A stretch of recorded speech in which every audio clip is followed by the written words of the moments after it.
Tuhan bersamamu dan bersama rohmu. Inilah Injil suci menurut Yohanes. Dimuliakanlah Tuhan. Datanglah seorang yang diutus Allah namanya Yohanes. Ia datang sebagai saksi untuk memberi kesaksian tentang terang itu, supaya oleh dia semua orang menjadi percaya. Yohanes sendiri bukan terang itu, tetapi ia harus memberi kesaksian tentang terang itu. Dan inilah kesaksian Yohanes. Ketika orang Yahudi dan dari Yerusalem mengutus kepadanya beberapa imam dan orang-orang Lewi untuk menanyakan kepadanya, "Siapakah engkau?" Yohanes mengaku dan tidak berdusta, katanya, "Aku bukan Mesias." Lalu mereka bertanya kepadanya, "Kalau begitu, siapakah engkau? Elia?" Yohanes menjawab, "Bukan." "Engkaukah nabi yang akan datang?" Ia pun menjawab, "Bukan." Maka kata mereka kepadanya, "Siapakah engkau?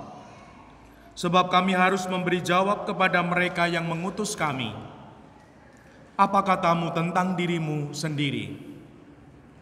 Jawab Yohanes, "Akulah seorang yang berseru-seru di padang gurun, luruskanlah jalan Tuhan, seperti yang telah dikatakan Nabi Yesaya."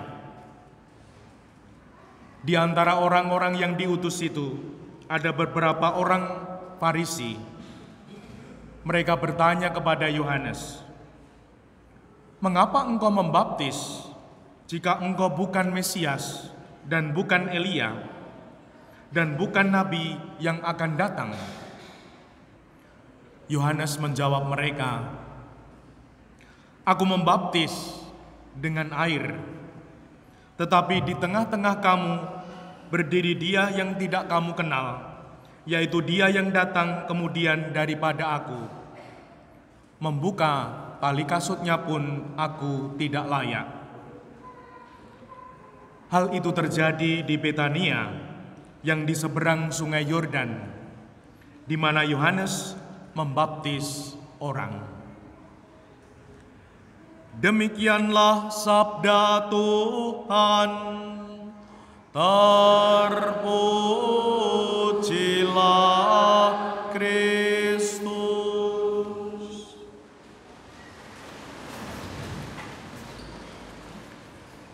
Sebelum saya lupa, saya mengucapkan terima kasih sekaligus propesiat kepada kita semua, panitia Natal dan HUT Gereja Paroki Santa Maria Bunda Allah. Dinamikanya sungguh luar biasa. Kemarin Minggu, sungguh saya merasa istimewa. Disajikan 17 lingkungan lomba senam dengan begitu kreatif, begitu indah dan luar biasa. Kita beri aplaus untuk kita semua.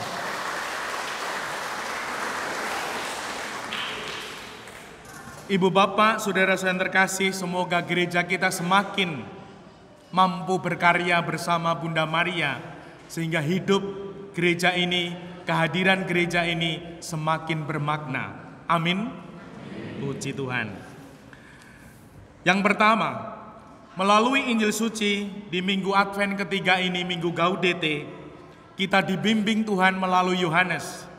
Yohanes bukan terang itu, namun dikatakan dalam kitab suci, Injil Suci, harus memberitakan tentang terang itu.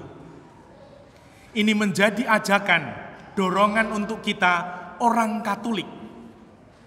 Waktu itu pernah kita sampaikan banyak, hampir 2000-an telah meninggalkan gereja. Maka mari dengan teladan Yohanes ini kita berani bersaksi tentang iman kita. Kata kuncinya apa?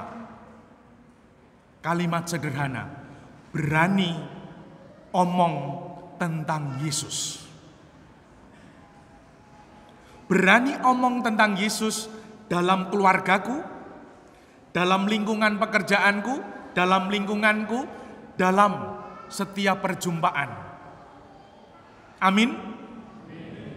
Kok kurang seru? Amin ya? Amin.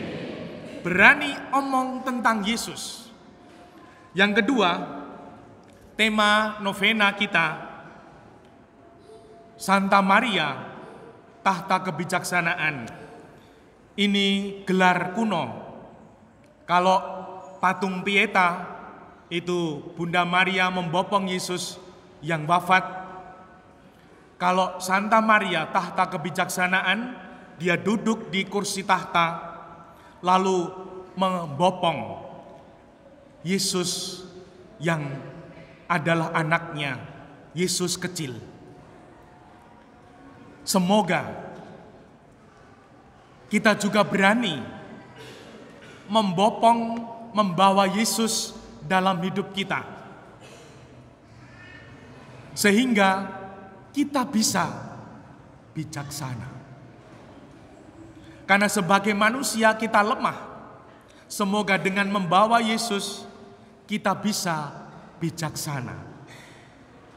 Tidak sedikit orang yang bijaksini, yang hanya mementingkan diri sendiri. Dan semoga kita boleh bertumbuh menjadi pribadi yang bijaksana. Amin? Amin. Ini amin-amin ping pindho iki tenanan loh ya.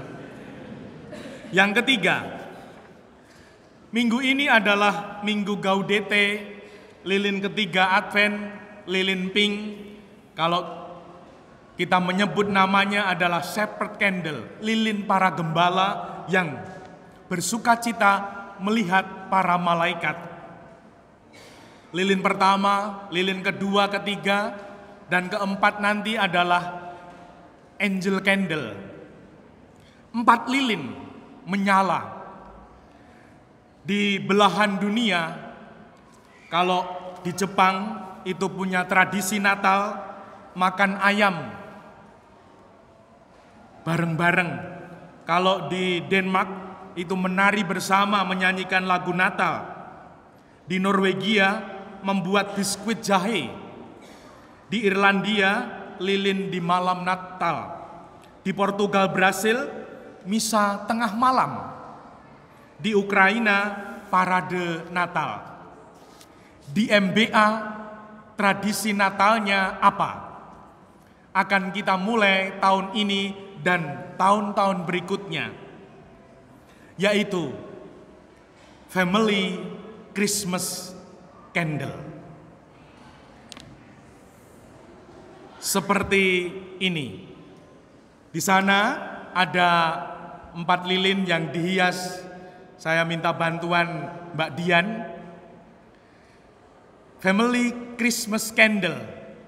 Kita mendapatkan terang, yaitu Tuhan yang lahir untuk kita. Mari kita buat FCC, Family Christmas Candle. Bagaimana itu? Kita nanti memulai di Vigili Natal 24 Desember jam 6 sampai jam Natal pagi, menyalakan Family Christmas Candle. Saya dengar beberapa keluarga membuat pohon Natal, membuat gua Natal. Mari kita tempatkan Family Christmas Candle di depan pohon Natal, di depan gua Natal. Lalu selama malam sampai 25 pagi mengambil waktu keluarga untuk berdoa. di sekitar family Christmas candle. Mendoakan ayah, ibu, anak, kalau ada eyang ya didoakan.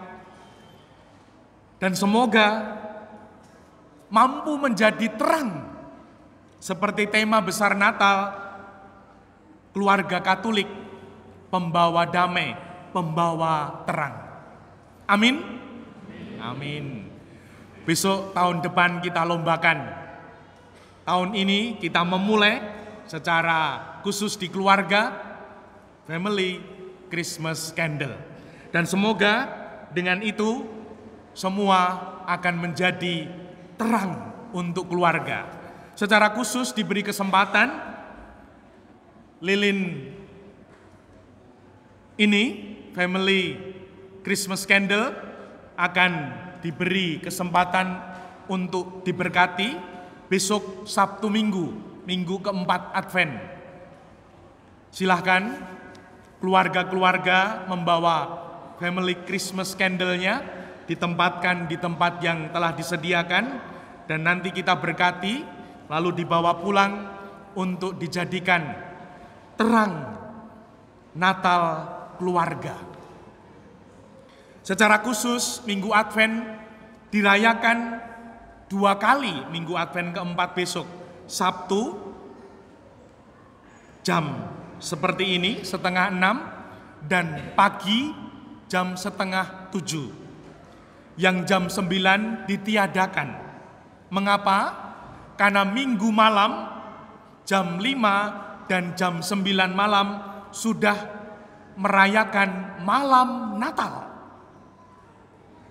Lalu paginya, Natal pagi jam 7:30. Semoga ini semua menjadikan kita semakin mampu seperti Yohanes. Kita bukan terang itu, namun harus bersaksi tentang terang itu. Dimuliakanlah Tuhan kini dan sepanjang masa.